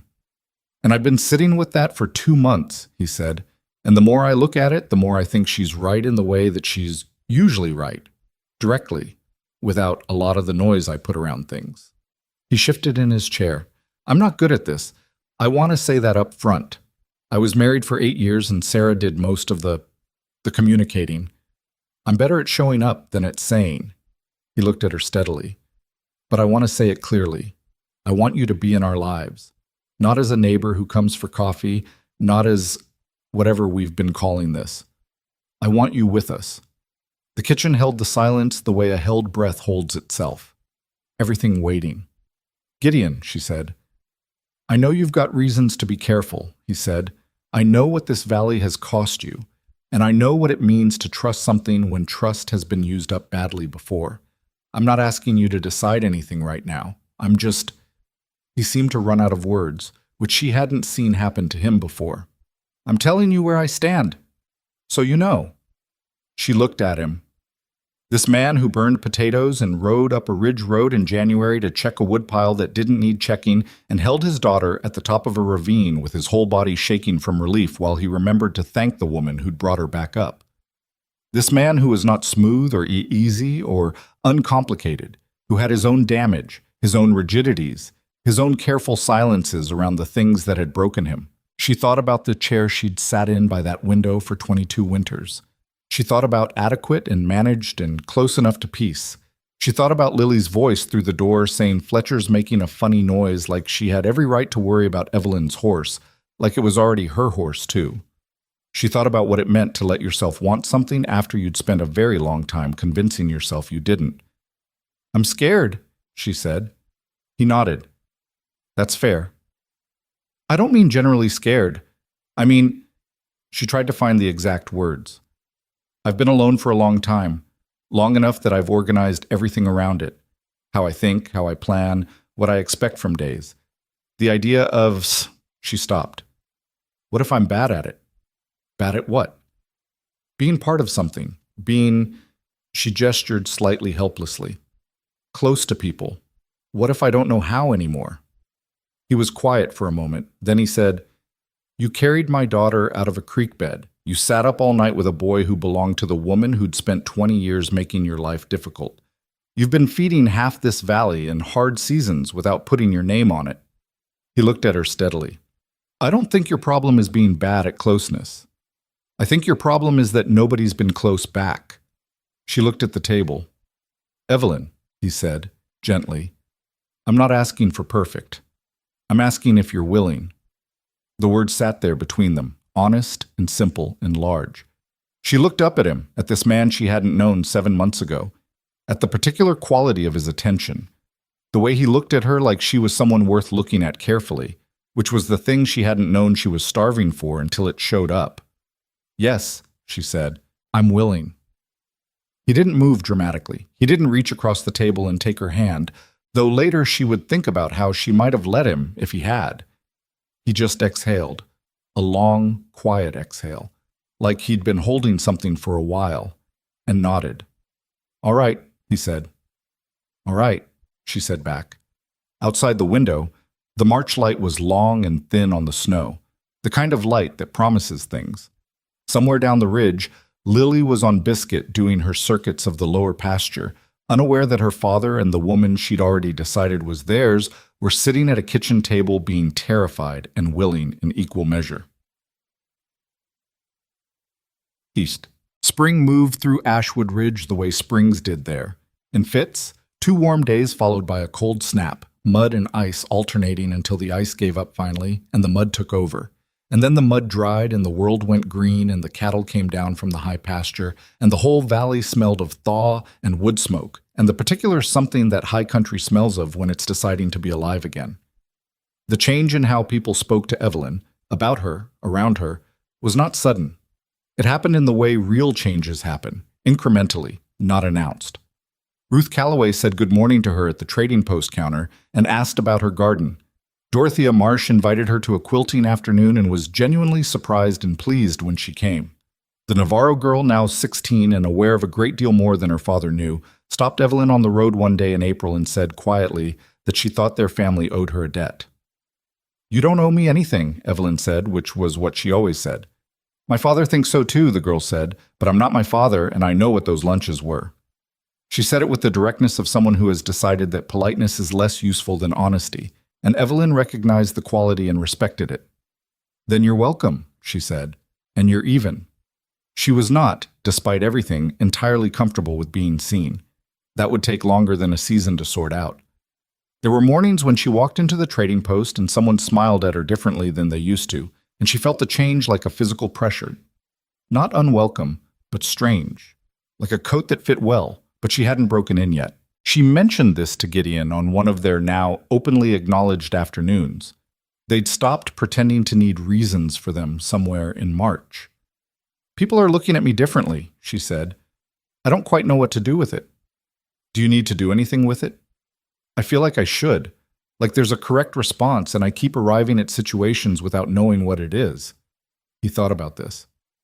"I think the response is just being there, which you're already doing." "That sounds too simple." "Most things are simpler than we make them," he said. "I burned the potatoes at Christmas because I was nervous, and you just fixed them without comment. That was the correct response. You didn't overthink it." She looked at him. You were nervous? You were in my kitchen, he said, as if this explained everything, which she supposed it did. She had been carrying a smile around in her chest at increasingly inconvenient moments for months. She was starting to stop fighting it. It was Lily who forced the actual question. She had a way of doing this, circling a thing with patient interest until everyone involved understood it needed to be addressed directly. In mid-April, on a Sunday when Evelyn had come for dinner and stayed later than usual, Lily appeared in the kitchen doorway past her bedtime in her nightgown, with the carved wooden horse Yetro in one hand and an expression of clear purpose. "If you married my papa," Lily said, "you'd live here, right?" The kitchen went very quiet. Gideon set down the dish he was drying. Evelyn, sitting at the table with the remains of her tea, looked at the child in the doorway. "That's a question for adults, Lily." "I know," Lily said, "but I'm asking you." "Lily," Gideon started.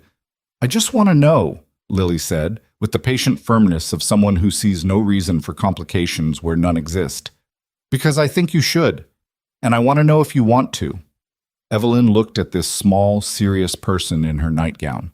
Lily, who had put her hand in hers in the herb shed and pointed at dried lavender and asked what smelled so good. Lily, who had said, "You can be on the inside with us," like it was the most obvious arrangement imaginable. Lily, who had, Evelyn was now certain, been working toward this particular moment for approximately 6 months, with the methodical patience of someone 3 times her age. "I'd want to, if he asked me," Evelyn said. Lily turned to her father.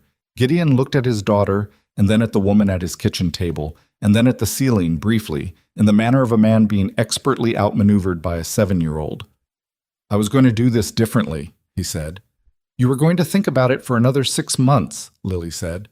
"That is—" He stopped, looked at Evelyn. Something in his expression went from resigned to something else entirely, something quieter, and more serious, and more real. "She's not wrong." Evelyn waited. He put down the dish towel, which he seemed to do as a deliberate gesture, setting down the ordinary object to deal with the non-ordinary moment. He sat down across from her at the table, not standing above her, which she noticed and appreciated. "I'm not good at the asking part," he said, "so I'm just going to ask plainly. Will you marry me, Evelyn?" He didn't dress it up, didn't add the justifications or the reassurances or the performance of romance. Just the plain question, honest and direct, the same way he did everything. From the doorway, Lily was silent for once, holding her wooden horse, watching. Evelyn thought about the chair by the window, the single cup on the sill, the woodpile that was always adequate, the long practice of being sufficient unto herself, which had been both survival and, she could admit now, a kind of armor she'd welded onto herself so gradually she'd forgotten she was wearing it. She thought about fear and willingness. She had said she was willing. That had been true in March, and it was still true now. "Yes," she said. Plainly, yes. Lily made a sound that was somewhere between a cheer and a sigh of deep relief, said finally, and disappeared back to bed. Gideon looked at the empty doorway for a moment. Then he looked at Evelyn, and she looked back at him, and they were both— she could see it on his face and felt it in her own chest, slightly disbelieving. Not of the decision, of the fact that they'd arrived at it, of the ordinary, extraordinary improbability of a woman who'd spent 22 years alone on a ridge, and a man who'd spent 2 years not trusting anything that felt like hope, sitting in a lamp-lit kitchen in early spring, while a 7-year-old who'd apparently been managing the whole situation retreated in satisfaction. He reached across the table and put his hand over hers. Not dramatically, just there, warm and present and real. She turned her hand over and held his back. The lamp burned. Outside, the spring darkness held the ridge gently, the way it sometimes did when the wind was down and the season was just beginning to understand what it was. They married in June, on a Saturday, which Lily had selected from the available options with the same decisive authority she brought to most things. It was not a large wedding. Neither of them wanted large. Gideon had done large the first time. Sarah's family had been numerous and social, and the event had been, he said, more performance than ceremony, and he'd spent most of it waiting for the actual marriage to begin. Evelyn had never had occasion to plan one, But her instincts ran toward small and real over large and performative. They agreed on this without much discussion, which was becoming one of the reliable satisfactions of being together, the things they didn't need to argue about, which turned out to be most things. The ceremony happened in the open air at the edge of Gideon's property, on a rise above the north pasture where the view of the mountains was unobstructed and the grass had come in thick and green from a wet spring. About 30 people came. Dorothea Marsh cried, which surprised no one.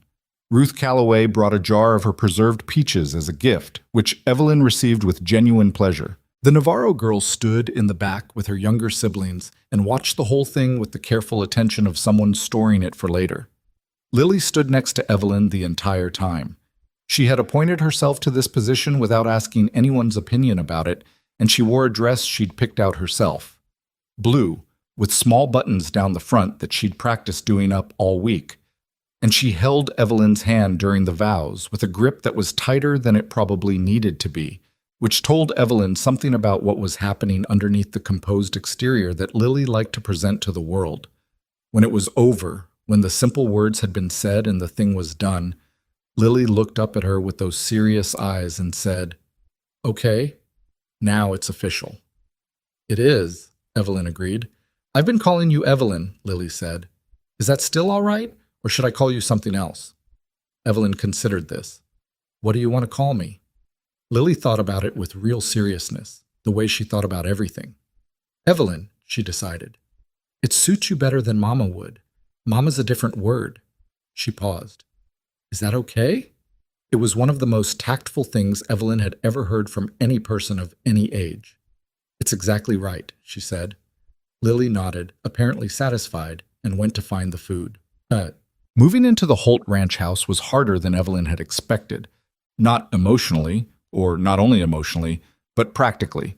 In the grinding, specific way that joining two complete households is always hard. She had spent 22 years organizing her life in a particular space, had systems and arrangements and habits so ingrained she'd stopped noticing them, and now all of it needed to be relocated, rethought, or released. She gave up more than she expected to. Some things didn't fit, physically or otherwise, and she found herself standing in her old house on the ridge the week before the move, looking at objects she'd lived with for decades and asking herself honestly what she actually needed versus what she'd just been carrying by habit. It turned out to be a useful exercise and a painful one. She kept the cookbook with the broken spine. She kept the good wool blanket from her mother's cedar chest.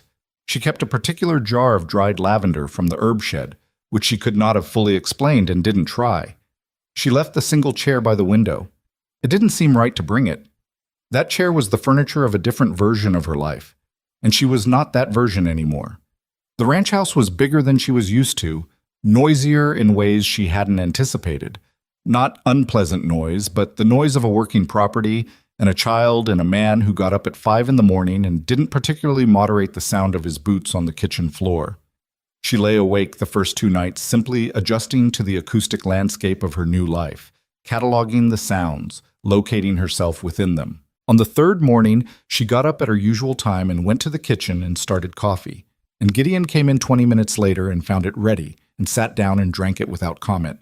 And that morning, that entirely ordinary morning, was when she understood with her whole body rather than just her mind that this was real, that she was here, that this was hers now. The noise and the boots and the coffee and the man across the table reading last week's paper with his glasses that he only wore alone. She thought, "I am 44 years old and I am allowed to have this." She had to think it deliberately because the old reflexes were still there, the instinct to hold things lightly, not to count on continuance, to keep one part of herself standing apart from her own life as a hedge against disappointment. 22 years of being alone had left marks the way any long occupation leaves marks, and they didn't vanish because the situation had changed, but the thought was available. She could reach it. "I am allowed to have this." She held it like the lavender jar, something she couldn't fully explain but knew she needed. Right. The house on the ridge sat empty for most of the summer. Gideon had offered to sell it or rent it, practical as always. Evelyn had said she wanted to think about it, which was true. She turned the question over for several weeks, aware that her hesitation probably meant something worth understanding. It was Lily who eventually solved it, not through deliberate problem solving, but through the sideways method she had of revealing what should happen by simply assuming it already would. Could we keep the garden going? Lily asked in August, on a morning when they'd ridden up together to check on the property. The herbs and things. I've been thinking about learning them. Evelyn looked at the garden beds, her mother's beds, properly, the bones of them going back 2 generations, the south-facing arrangement her grandmother had designed for maximum sun, the herb shed with its bundles, the willow that had grown along the north fence line for as long as she could remember. Yes, she said. We can keep it going. So they did. On Saturday mornings, when the weather allowed, the 2 of them rode up together, Lily on Biscuit, Evelyn on the new bay mare Gideon had gotten her, whom she was still in the process of naming, which Lily found inexplicable and kept offering suggestions for. The garden became the space where Evelyn taught her things, which plants went together and why, the difference between chamomile and feverfew, how to harvest so the plant continued producing rather than giving up, how to dry properly, what to do with the lavender beyond making it smell good. Lily learned the way she did everything, with intense focused attention followed by long periods of apparently thinking about something else while the information settled. She asked good questions. She remembered what she was told. Evelyn realized one October Saturday, something close to a gift for it. An instinct for growing things, for the relationship between care and outcome that you couldn't teach and could only recognize. Your grandmother would have liked you, Evelyn said, without thinking. Lily looked up from the rosemary she'd been pruning. Your grandmother? My mother. Evelyn touched the bark of the willow at the fence line. She built this garden, these beds. She had a way of... She paused, looking for the right words. She understood that plants respond to attention, not in a mystical way, just that the more you pay attention, the more you see what they need, and the better they do. She looked at Lily. You have that. Lily absorbed this with the seriousness it deserved. Tell me about her, she said. Your mother. So Evelyn did. Sitting on the old fence rail in the October light, she told Lily about Clara Mercer, the woman who had built the beds and known the herbs and gotten sick and died in her own house with her daughter holding her hand, the woman for whom Evelyn had given up Thomas Greer's offer without a moment of genuine regret, only the long aftermath of it. She had never told anyone this story in this much detail. She told it now to a child who listened with complete attention and didn't interrupt, and when she was done, Lily said, She sounds like the right kind of stubborn. Evelyn laughed, a real one, caught by surprise. She was exactly the right kind of stubborn, she said. Where did you get that phrase? Papa says it about you sometimes, Lily said, when he thinks I'm not listening. But by the following spring, the ranch had changed in ways that were visible to anyone paying attention and invisible to anyone who wasn't. The specific changes were not dramatic. The kitchen ran more efficiently, organized now with the same methodical attention Evelyn brought to everything. The hands who worked the property noticed that they were eating better when they came in for noon meals, and that the first aid available in the supply room had expanded considerably, and that Miss Evelyn, they called her this collectively and without discussion, the title that fit the situation without anyone having to define it, had a way of dealing with injuries and sicknesses that got people back to work faster than the previous arrangement of hoping things resolved themselves. Gideon noticed all of this and said nothing about most of it, because he understood that drawing attention to it would embarrass her, and because he had learned that Evelyn's contributions were usually in the category of things that worked better when they weren't examined too loudly. What he did do was tell Hatch, his foreman, that any request Miss Evelyn made regarding the property had the same standing as his own, and that if she decided something needed doing, it needed doing. Hatch relayed this to the crew with the unambiguous phrasing he used for all important information. She says, "Jump." You say, "How high?" We clear? They were clear. It was not a frictionless adjustment. One of the younger hands, a 20-year-old named Cord, who had opinions about most things and had absorbed some of the valley's older attitudes, made a remark in March about how the ranch didn't need a woman giving orders, said it within earshot of two people it shouldn't have been said near, and found himself in a brief conversation with Gideon that ended with Cord being entirely clear about how things stood and choosing voluntarily to find work elsewhere. Gideon told Evelyn about this that evening, matter-of-factly, the way he'd tell her anything that happened on the property. She was quiet for a moment. "You didn't have to do that," she said. "There it is," he said. She looked at him. "Second time you've said that to me since we got married," he said. "I'm counting." She didn't say anything, but the corner of her mouth moved, and he counted that too. Margaret Calloway came to the ranch for the first time in May, a year after the night with Henry and the fever that had broken something loose in the old arrangements of the valley. She came with a preserves recipe she'd said she'd been meaning to pass along, which was technically true and also obviously a pretext, and Evelyn let the pretext stand because she understood that some visits need a cover story to get started. They sat in the kitchen and went through the recipe, and then they sat in the kitchen a while longer, and at some point the conversation became not easy exactly, but genuine, which was something different and more important. Margaret told her about Claire's situation.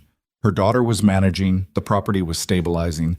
Henry was healthy and loud and had apparently decided he wanted to be a veterinarian, which nobody had expected. "He keeps trying to treat the cat," Margaret said, with the mixture of exasperation and helpless affection that grandmothers have about these things.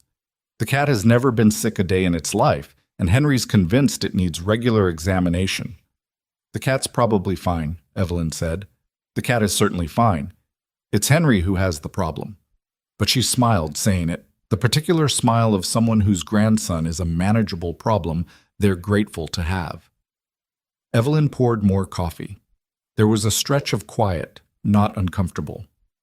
"I've been thinking," Margaret said, "about what you said. That night." She turned her cup. "That you weren't carrying it in my direction." "I remember." "I've been trying to understand what that costs," Margaret said. "To let something go that big. I don't think I could have done it. I hold things." She paused. "I held the story about you for 20 years. I know you did. How do you—" Margaret stopped, tried again. "How does a person do that? Let it go? Because I've been sitting with what I owe you, and I can't figure out how to put it down, and it feels—" She shook her head. "It feels like you got stuck carrying all of it for years, and now I've picked it up, and I don't know what to do with it." Evelyn looked at her. This woman who had been her antagonist for 2 decades, who had sat in a chair in a back bedroom at 3 in the morning and been afraid for her grandson, and then not been afraid, and then cried the quiet tears of genuine release. Who had come to her fence and said, "I don't think I've been right," and meant it, and was still meaning it, which was harder to sustain than the moment of admission. "You put it down by stopping letting it be the most important thing," Evelyn said. "That's all I did. I decided what I was going to spend my attention on, and the story people told about me, the weight of it, wasn't worth my best attention. So I gave it the minimum I had to and spent the rest on what mattered." She paused. "That doesn't make me more virtuous than you. I just didn't have the option of spending it elsewhere. I had to learn to be efficient with it." Margaret sat with this. "That sounds like something your mother taught you." Evelyn looked at her, surprised. "I knew Clara Mercer," Margaret said. "Not well, but enough. She was—" She paused, seeming to look for something. "She was exactly the kind of woman I didn't understand when I was young. Contained, quiet. You couldn't read her easily, and I always thought that meant there wasn't much to read." She met Evelyn's eyes. "I made the same mistake with you that I made with her. I mistook quiet for emptiness." "A lot of people do," Evelyn said. "I know. That doesn't make it less wrong." Margaret straightened slightly. "I'd like to not be that kind of person anymore. At 62, I'd like to stop making that particular mistake." Evelyn looked at her for a long moment. She thought about what it cost someone to say that at 62, to look at a pattern in yourself that you'd been running for decades and name it and mean it.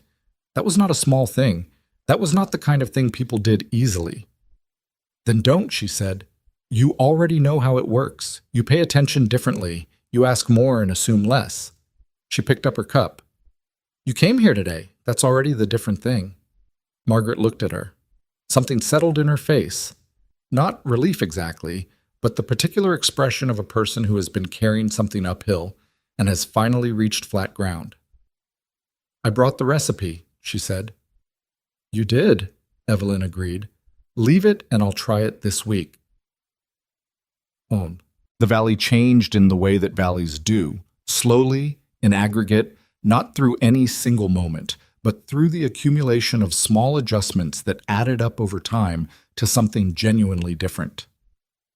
The story that had defined Evelyn Mercer for 2 decades had been replaced by a new one, and the new one was in some ways harder to summarize, which probably meant it was closer to true. People didn't talk about her the way they used to. They talked about her differently now, not always with warmth, because some of them found the revision uncomfortable, found it easier to keep a little distance from someone who made them realize how wrong they'd been, but with the particular respect that gets quietly extended to people who have proven they'll show up in the hard moments without calculating the cost. She became, without seeking it, someone the valley turned to in the practical emergencies. The sick child, the difficult birth, the wound that needed cleaning at 2 a.m. when nobody else was available. She did not hold office hours. She did not advertise. She was simply known to be someone you could knock on the door of when things got bad, and she wouldn't turn you away, and she wouldn't make you feel stupid for coming. She still left things on porches without her name on them in bad seasons. She could not quite stop doing this. Gideon found out about it in the second winter of their marriage, not because she told him, but because he ran into Danny Marsh in town one February, and Danny thanked him, meaning Evelyn, and Gideon worked out what he was being thanked for. He came home and stood in the kitchen doorway with an expression she couldn't fully read. "The Marsh firewood," he said. She looked up from the stove. "You've been doing that for years," he said. "Anonymous." "It's just extra wood," she said. "We have more than we need." "Evelyn." "Gideon." He sat down at the table. He looked at her for a long moment. "Why anonymous?" he asked. "Why never put your name on it?" She thought about this honestly. "Because if I put my name on it, it becomes about me," she said. "And then it's a different thing. The Marshes have their pride, same as anyone. If they know it's me, they have to think about what they owe, and that changes it into an obligation and out of—" She paused. "It's just easier for it to arrive without a source." He was quiet for a long moment. "That is simultaneously the most sensible and most heartbreaking thing you've ever said to me." "It's not heartbreaking. Evelyn, you spent 20 years helping people who wouldn't have accepted the help if they'd known it was you." She didn't say anything to that, because it was accurate. He reached across the table and put his hand over hers, the same gesture from the April kitchen a year ago, and she turned her hand over the same way she had then. "You can put your name on things now," he said. "If you want to, the landscape has changed." She thought about this. The landscape had changed. She knew it had. She felt it in the small interactions at the trading post, in the way Dorothea's quilting afternoons now simply included her, in the way Margaret Calloway had become, improbably and gradually, someone she had coffee with on occasional Fridays. Not a friend in the uncomplicated sense, but something real, something chosen by both of them with open eyes after everything they knew about each other. "Maybe," she said. "I'll think about it." He smiled. He had learned to recognize this as her version of probably yes. Lily turned 10 in the autumn of their second year, and she asked for 2 things. A new saddle for Biscuit, which she got, and for Evelyn to teach her the full system of the herb garden from roots to ceiling, which she also got.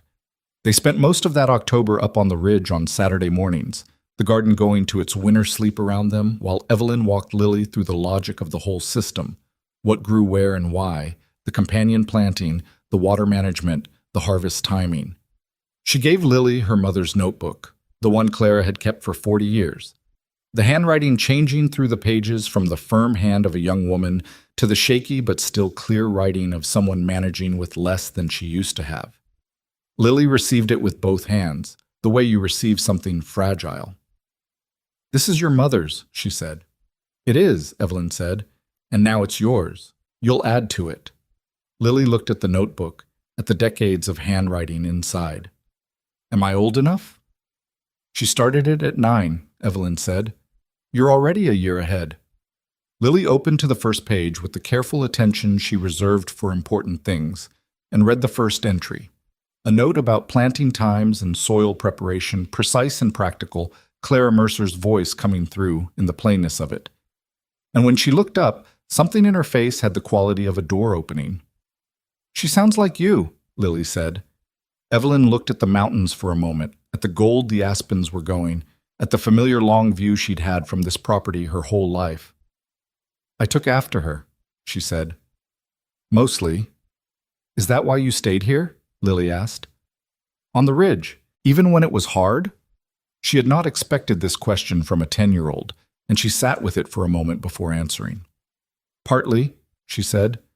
"Partly I stayed because she was here, and then because she was buried here, and then because it was mine, and I'd paid for it in different ways, and I wasn't going to give it up because people were unkind." She paused. "And partly because I think this is where I was supposed to be, where things were going to matter." She looked at Lily. "If I'd gone somewhere else, you wouldn't have found me." Lily looked at her with those serious eyes, with the quality of attention she'd had since she was 7 years old in the herb shed, asking about lavender. "I would have found you," she said, with complete certainty, like it was a fact of geography. "It might have taken longer, but I would have found you." Evelyn felt the thing in her chest that she'd stopped fighting, that warm, inconvenient, entirely unmanageable feeling that had moved in sometime last year and shown no signs of leaving. "Maybe," she said, "but I'm glad it didn't take longer." There is something that happens in small communities when a story changes. The old version doesn't die. It doesn't evaporate or get cleanly replaced. It sits in the corners, in the longer memories, in the occasional moment when someone older says something that gives away what they used to think. Prejudice is not a simple thing to root out, and Ashwood Ridge was not transformed into a place of pure, enlightened kindness by one winter's events. People are more complicated than that, and communities are more complicated than people. But the operating story changed. The one that got told. The one that defined what the Valley thought it knew about Evelyn Mercer, and by extension, about itself. And there is a kind of significance to that, even allowing for the complicated underneath. Because stories are what communities use to tell themselves who they are and what they value. When the story about Evelyn Mercer had been the story of a woman who'd wasted her life through pride and coldness, it had said something about what the Valley was willing to see and what it preferred to overlook. When the story changed, when it became about a woman who had kept feeding and helping and showing up for 2 decades, through a cold that would have frozen most people's generosity solid, it said something different about what the Valley was capable of, given the right pressure. Margaret Calloway understood this. She said it, in her own way, at a community gathering the following spring, in the plain-spoken public manner she'd always had. The same manner she'd used for years to carry the wrong story, now carrying the corrected one. "I want to say something," she said, standing in the middle of a potluck supper at the Marsh property, the kind of gathering Ashwood Ridge had once a season when the weather allowed. "I've been wrong about someone for a long time, openly wrong, in front of all of you, in ways that I said in front of all of you. I want to be openly right in the same company." The gathering got quiet. She said Evelyn's name. She said what she knew about the Thomas Greer matter, plainly. She said what she'd witnessed in her back bedroom at 3 a.m. in January. She didn't make a speech about it.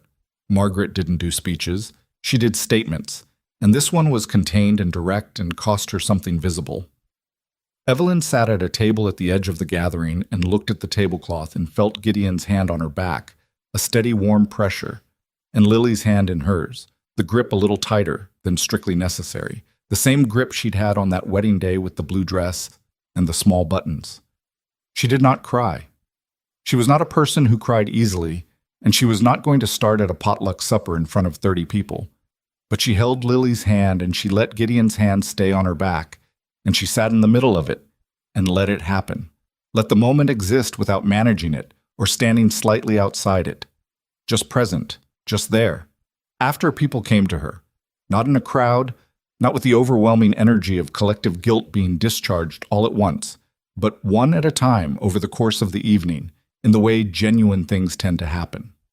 Danny Marsh, who finally could say what he wanted to say without the anonymous buffer. Old Pete Saunders from the livery, who had been shaking his head about Evelyn Mercer for 2 decades and was apparently shaking it for different reasons now. The Navarro girl, who had come with her father and who caught Evelyn's eye across the gathering and nodded once, with the composed certainty of someone who had known longer than most. It was not a resolution in the neat sense.